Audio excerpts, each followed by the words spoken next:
like social acceptance of what role a man and a woman are supposed to hold in society.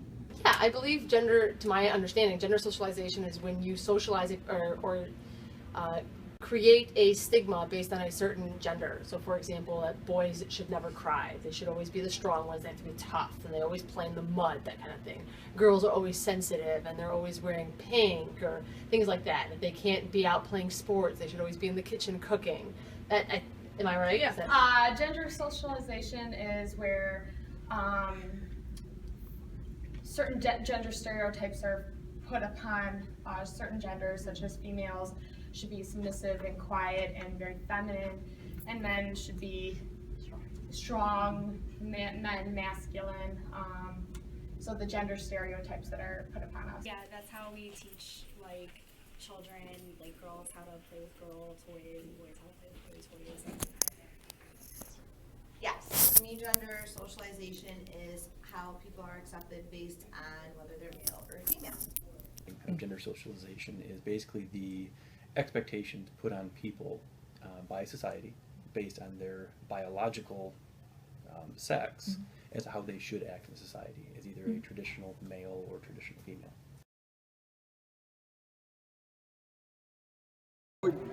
I guess, just piggyback on what you said. In general, men are supposed to be strong, and they're supposed to do all the lifting. There's stuff that has to be moved, instead of it maybe being that they say, I want a staff member to do it, they specifically go to a male to do it. Or if you're a coach, for example, and you get put in that position, then you're supposed to do certain things like stay after for lifting or gym or whatever that case may be, that might not be something somebody else would be asked just because they're not in that specific gender. Kind of, because the female teachers are supposed to be nicer and more caring and easier to the students, so maybe in that aspect. Yeah. Not me personally, but I definitely see it in my students. You know, like girls aren't supposed to be smart, so I definitely see them like act dumb in front of boys, and they don't want to like threaten them, for sure. I don't know if I've seen specific examples outside of my classroom, but yesterday we were talking about emotion in class, and we were talking about how men express emotion versus how women express emotion. And my kids were saying that they think it's socially acceptable, more socially acceptable for men to show anger, but not sadness. And they still feel that girls are sometimes criticized for showing anger, but it's okay for them to be sad. And I think that has to do with gender socialization, that they've been taught, you know, big boys don't cry. And of course, we all have all these emotions, so we're entitled to show them all, but not everybody feels comfortable doing that. Yes, I think sometimes teachers are treated differently based on whether they're male or female, and sometimes kids are treated differently based on whether they're male or female. Yeah, I think we all do. I don't think at DHS, no. I haven't personally experienced anything, nor do I think I've ever heard of people saying things that would suggest gender socialization, but I do know it exists in other jobs. For example, engineering has been a pretty big field that's very male dominated, and I think there's this image that women can't be engineers. In the medical field, this idea that men are always the doctors, women are always the nurses. You can't have a male nurse, for example. I think that's also, so I think it does exist in other professions. I don't think it is as large in those professions, or larger in those professions than it is at DHS. Sure, you know, and I'd be completely lying if I said it didn't exist, and it exists everywhere, unfortunately. You know, I'll go as far as to tell you that I'm guilty of it. You know, and it's something that every one of us will struggle with, especially as older people, you know, who have such a foundation, unfortunately, in this. I mean, this is how many of us were raised. It's in our nature too. Like it's just, it is. Yep. And so sometimes I think even when you're conscientious of it and you try to do the right things, there's a piece of you that you still have to untrain. I guess is the best way to put it. Yeah, and I do that here at Dakota too. I usually, like, anytime I need something like built or that's heavy and needs to be like carried somewhere, I always have the guys do that. Not that girls can't, but I'm just like, the guys can do that. No, I don't think I ever would have done that, simply because I know what it's like to be a female student, but then I also recognize the constraints. I would like to say no. If I have, I blocked it out, I think. I went to an all-girls school, and so the gender socialization in my school was different. Like all the best athletes were the girls, all the top scholars were girls, all the top student government leaders were girls, and so I'm pretty sensitive to that, I think. So I'm going to say no. I've never gender stereotyped a kid. I don't think so. I try really hard not to. Yeah, not like super frequently though. Maybe when I was younger, because I was naive, and maybe at school, when I was in high school, maybe I thought something of someone because they were a guy or because they were a girl. Probably as a kid, I probably did a little bit. Just from the standpoint, I think when you're younger, you don't think of things the same way you do when you're older. And I know when I was in high school, you would look at, if you're going out on a date, for example, the guy had to ask the girl, the guy had to pay for the date. And it wasn't until I actually came back up to Michigan for college that I learned that wasn't necessarily the case, that girls would ask you out and girls would take you out and pay for it. And I wasn't used to that from being down in the South. I don't have children, but I did nanny for many years before I became a teacher, and they just did whatever.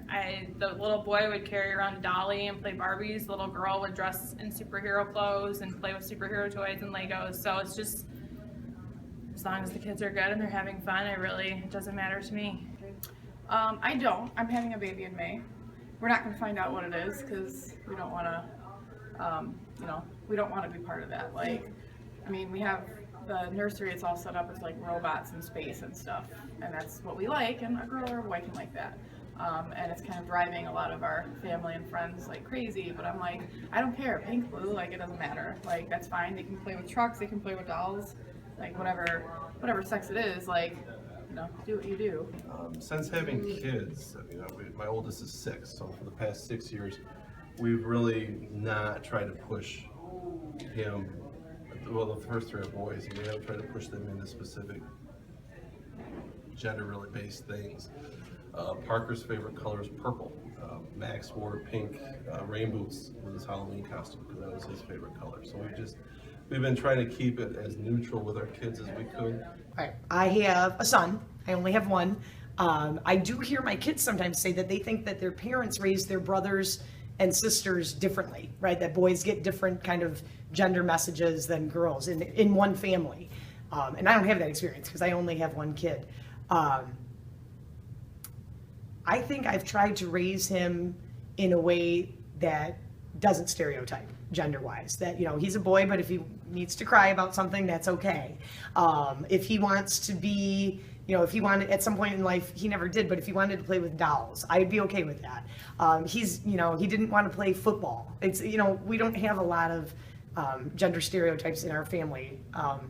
Part of that, I think, is because very much anybody can do anything, regardless of their gender or whatever. And so I think I've been pretty I don't want to say gender neutral, but not stereotypical in the way we've raised him. Well, we don't know what our child is yet to be, so just being neutral, and if it's a boy and wants to play with Barbies, that's okay, and if it's a girl and wants to play with trucks, that's okay, because you don't have to be stereotyped into one specific interest or one specific gender. If I had children, I think it would be just really fun, especially if I had a girl, to like get girl toys and dresses and things like that.